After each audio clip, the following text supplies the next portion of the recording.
ये सारे पड़ोसी तो हमारे चेला है। चाइना हमारा चेला है, पाकिस्तान तो हमारा भाई ही है। कौन दुश्मन हमारा है? भूटान का प्रधानमंत्री ऑलरेडी हमारा चेला है।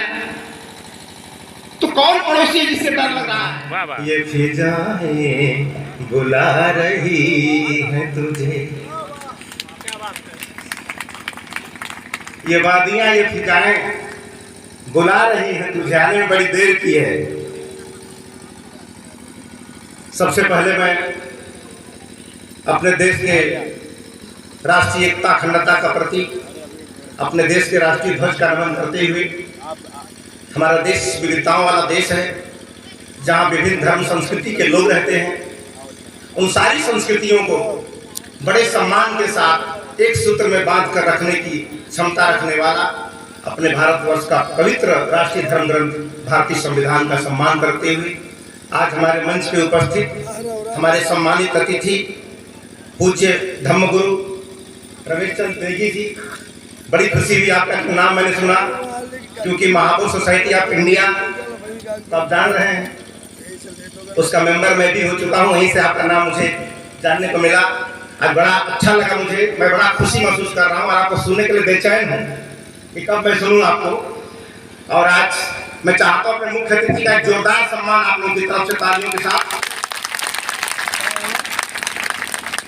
तत्पश्चात हमारे सम्मानित विधायक अविनाश कुशवाहा जी,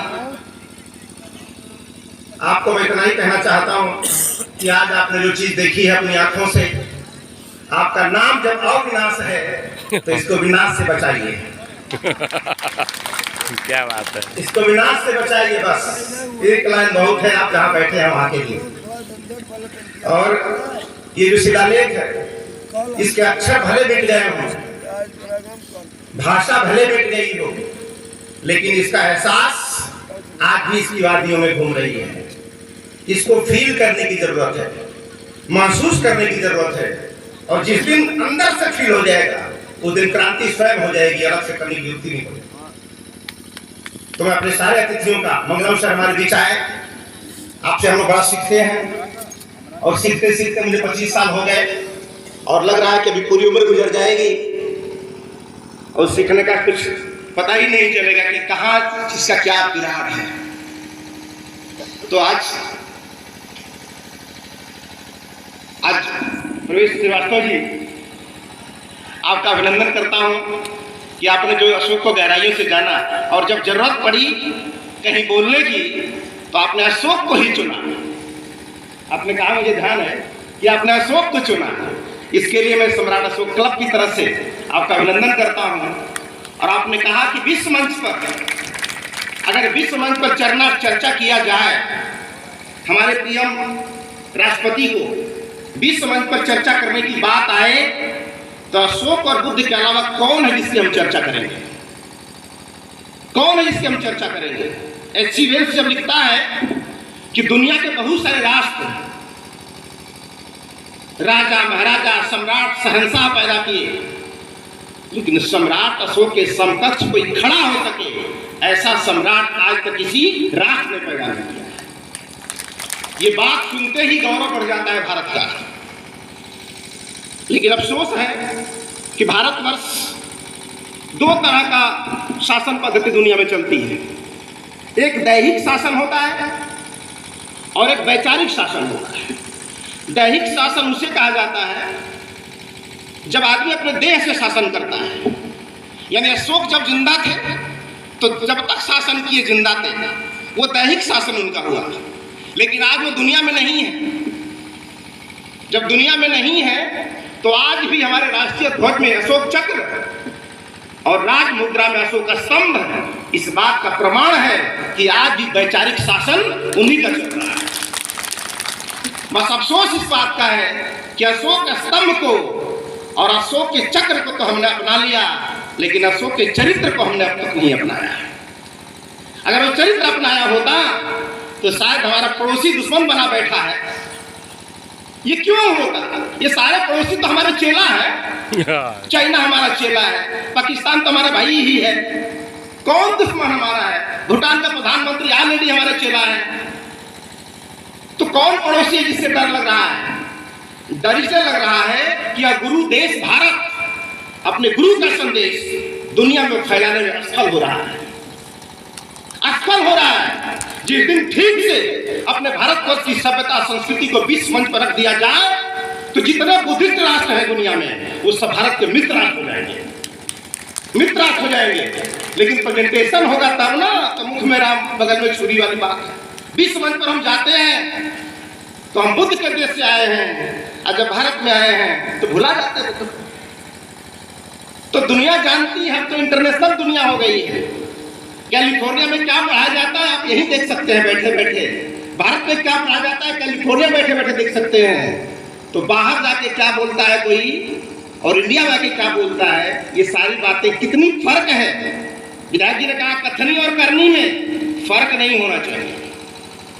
और जिस दिन ऐसा भारत का संचालक, भारत का राहबर विश्व मंच पर खड़ा हो जाएगा, पूरी दुनिया शिष्य थी और आज भी शिष्य बनने को तैयार है। लेकिन जब चढ़ना हमें 10 तल्ला पे है तो हमारी सीढ़ी भी 10 तल्ला होनी चाहिए। जब विश्व मंच पर हमें काम करना है तो हमें उस महापुरुषों से प्रेरणा लेना चाहिए जो ऑलरेडी विश्व मंच के लायक है। तो आज ज्यादा नहीं कहूंगा, 5 मिनट का समय लिया। आज के हमारे मुख्य वक्ता अवधेश जी, जिनका अभिनंदन करता हूं, एक होनहार नौजवान है जो विद्वत्ता के धनी है, और मैं पूरा का पूरा समय उनको दूंगा कि आप अपनी बात को रखेंगे। तो आज जो शिलालेख है अशोक का, दुनिया में बहुत सारे संविधान लिखे गए हैं, संविधान तो बहुत सारे लिखे गए होंगे, लेकिन लोक कल्याणकारी संविधान दुनिया में पहली बार अशोक ने लिखा था, जिसको वेलफेयर स्टेट की बात कही जाती है। वेलफेयर स्टेट यानी लोक कल्याणकारी संविधान दुनिया में अशोक ने पहले लिखा। और ये शिलालेख यहाँ पे है अरोरा में। क्या है इसमें बड़ा महत्व है, आपने सारा किया, श्रीवास्तव जी ने पूरा नहीं किया उसे। शिलालेख में क्या लिखा है ये थोड़ी सी चर्चा कर दूं कि सम्राट अशोक ने समता समानता का ऐसा माहौल बनाया पूरी दुनिया में, और उन्होंने कहा कि जिस धर्म को, जिस संस्कृति को मैंने विश्व मंच पे लाया वो बड़े पराक्रम के साथ लाया, चोटी के पुरुषार्थ से मैंने लाया। और हमारे आने वाली पीढ़ियां, हमारी आने वाली संतति अगर इस मार्ग का अनुसरण करती है तो आने वाले समय से महाफल की प्राप्ति होगी। वो महाफल क्या है, जब करोगे तब पता चलेगा। भाई फांसी चढ़ने पर पिया मिलेंगे तो पहले चढ़ो, पहले कैसे बता दूं पिया कैसे मिलेंगे। जो सूली पे चढ़, सूली ऊपर सेज पिया की है, सूली ऊपर सेज पिया की, अब सूली चढ़ोगे नहीं तो पिया का दर्शन होगा नहीं। तो दाना खाक में मिलकर गुलजार होता है। तो उसी तरह जो अशोक ने लिखा कि इस शासन पद्धति को या इस संस्कृति को हमारे आने वाली पीढ़ियां आगे बढ़ाती हैं तो महाफल की प्राप्ति होगी। तो आगे बढ़ाएंगे तो प्राप्ति होगी। अब पहले थोड़ा पता चल जाएगा कैसा होगा महाफल। अगर भरोसा है उस विश्व विजयी संस्कृति पर तो चढ़ना ही पड़ेगा उस पर।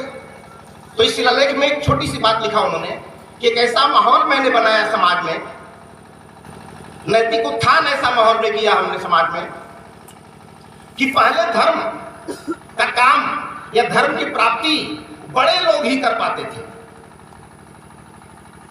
ऐसा था कि बड़े लोग ही किसी अच्छे काम को कर पाते थे, लेकिन हमने एक ऐसा माहौल बनाया है कि कोई बड़ा काम भी चाहे तो छोटे लोग भी कर सकते हैं। ये शिलालेख पर है कि छोटा लोग, क्यों? क्योंकि आसमान की ऊंचाई अंबानी के लिए भी उतना ही है और हमारे लिए भी उतना ही है। ऊंचाई कम किसी के लिए नहीं है। बस सरकारों का काम होता है कि ऐसा माहौल बनाना, ये अमीर का बच्चा अगर डीएम बन सकता है तो गरीब का भी कैसे बनेगा, ये माहौल बनाना सरकार का काम होता है। और ऐसा काम हमने किया है, ऐसा काम हमने किया। अशोक ने शिलालेख पे लिखा कि धर्म को जो चाहे प्राप्त कर सकता है।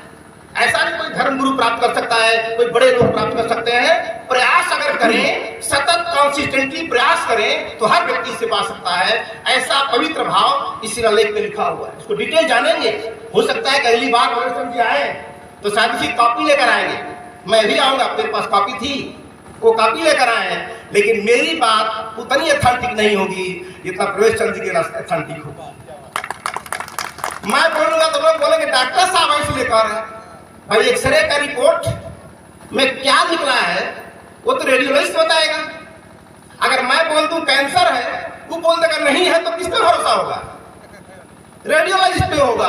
तो आप लोग एक्सरे, पुरातत्व के एक्सरे बताते हैं, पुरातत्व के रेडियोलॉजिस्ट हैं, तो आप जब बोलेंगे तो बात दूसरी हो जाएगी, हम बोलेंगे तो नॉलेज की बात हो जाएगी। इसीलिए अगली बार इन सारी चीजों को लेकर के, और एकता अखंडता जो हमारा विषय है बड़ा पवित्र विषय है, पवित्र विषय है। अभी हमारे सर बोल रहे थे आप सर कि इसकी सेमिनार कभी कीजिएगा, सेमिनार पे बातें होनी चाहिए, सेमिनार के तरीके से। तो अब तक तो सेमिनार पीएचडी में होता रहा, काशी विद्यापीठ में होता रहा। अगर अब भी ये सेमिनार काशी विद्यापीठ में ही होगा तो फिर हर और आदमी कैसे जानेगा कि शिलालेख कैसे क्या चीज लिखा है? वो सारी सेमिनार अशोक के ऊपर व्याख्या, बुद्ध के ऊपर व्याख्या हम खुले मंच पे करना चाहते हैं, ताकि लोग जाने कि लोक कलात्मक नीति क्या होती है। तो अगली बार से हम अलग अलग विद्वानों को बुलाएंगे, अलग अलग क्षेत्रों के विशेषज्ञों को बुलाएंगे जो इस पर चर्चा करेंगे। क्योंकि अभी मुझे संदेह है कि एक देवनागरी लिपि है, एक नागरी लिपि है, फिर ब्राह्मी लिपि कहां से आ गई? ब्राह्मी लिपि कहां से आ गई? उसका नाम ब्राह्मी कब हो गया? जब इसका नाम देवनागरी है, नागरी लिपि है, तो अशोक का शिलालेख नागरी लिपि में है कि देवनागरी लिपि में है कि ब्राह्मी लिपि में है? एक्चुअल में अशोक ने जो काम किया, अपने काम का एक नाम दिया, धम्मदान, धम्मदयात, धम्म विभाग, धम्मसेना। उसी तरह जो अशोक ने जिस भाषा का प्रयोग किया, उस भाषा का नाम धम्म लिपि था। अब धम्म लिपि ब्राह्मी लिपि कब बन गई? मैं जानना चाहूंगा विभाग के लोगों से, कब हो गई धम्म लिपि ब्राह्मी लिपि?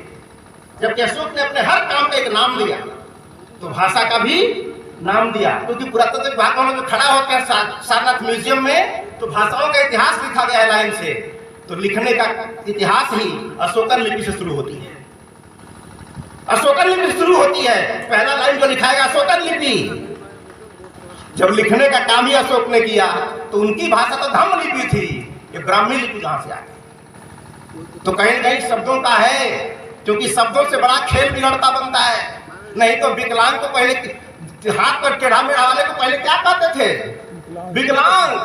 आप क्या बोलते हैं? दिव्यांग। तो क्या पैरवा सीधा हो गया उसका? विकलांग भाई को दिव्यांग बोले, पैरवा सीधा हो गया? सीधा नहीं हो गया, युग बदल गया, युग बदल गया, सीधा नहीं हो गया। तो बहुत समय ऐसा होता है कि फ्यूचर वही होता है, शब्द बदल दिए जाते हैं, और कभी कभी ऐसा होता है कि शब्द वही होता है और फ्यूचर बदल दिए जाते हैं। नहीं समझेंगे इस बात को तो शिलालेख का क्या मतलब है? अगर ये लिखाई ना होती तो शायद हम अशोक को न जान पाते। Thanks to James Prinsep, thanks to Cunningham जिनकी मूर्ति लगी है। पहली बार जो कार्यक्रम जो हुआ था, तो पुरातत्व के head of department Neeraj Sinha sir आए थे सारनाथ से। तो उन्होंने कहा कि पहली बार मैंने जीवन में देखा है कि हमारे विभाग की किसी अधिकारी की पूजा हो रही है। उन्होंने कहा कि पहली बार मैंने देखा है कि मेरा विभाग इतना बेकार विभाग किसी का ध्यान ही नहीं जाता है, लेकिन मैं जिस विभाग में हूँ उस विभाग के किसी व्यक्ति का फोटो लगा होकर निगम सर का, ये अद्वितीय है और ये सम्राट अशोक कल भी कर सकता है और किसी के बस की बात नहीं है। तो इसीलिए इसको समझिएगा, ध्यान से जाने की कोशिश कीजिएगा। जैसे इस अवसर मिलता जाएगा, एक एक चीज गांठें खुलती जाएंगी, परतें उठती जाएंगी। हो सकता है कि आज जहां तक दिखाई दे रहा है यहां तक का सत्य है, कल आगे बढ़ोगे तो अगला सत्य इंतजार कर रहा है, लेकिन वो तब मिलेगा जब वहां पहुंचोगे, तब मिलेगा। यहां से दिखाई, दिल्ली यहां से दिखाई नहीं देगी। यात्रा स्टार्ट रहे लेकिन वहां भी जाएंगे।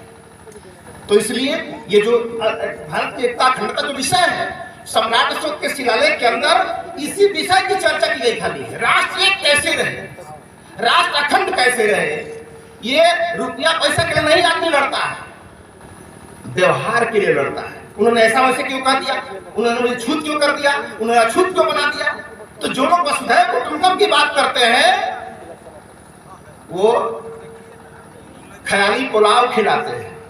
जिन्होंने अपने भाई को अछूत बना के छोड़ दिया कि तू नीच है, तुझे छूना नहीं है, ऐसे नेचर के लोग वसुधैव कुटुंबकम की बात कैसे कर सकते हैं। वसुधैव कुटुंबकम बात तो सम्राट अशोक ने किया। इसलिए अपने बेटा बेटी को श्रीलंका भेज दिया, वहां देहात थोड़े रहते थे। क्यों भेज दिया दुनिया में? क्योंकि वो जान गए थे कि पूरी दुनिया, पूरी वसुधा मेरा परिवार है, इसलिए पूरे विश्व का कल्याण मुझे करना है।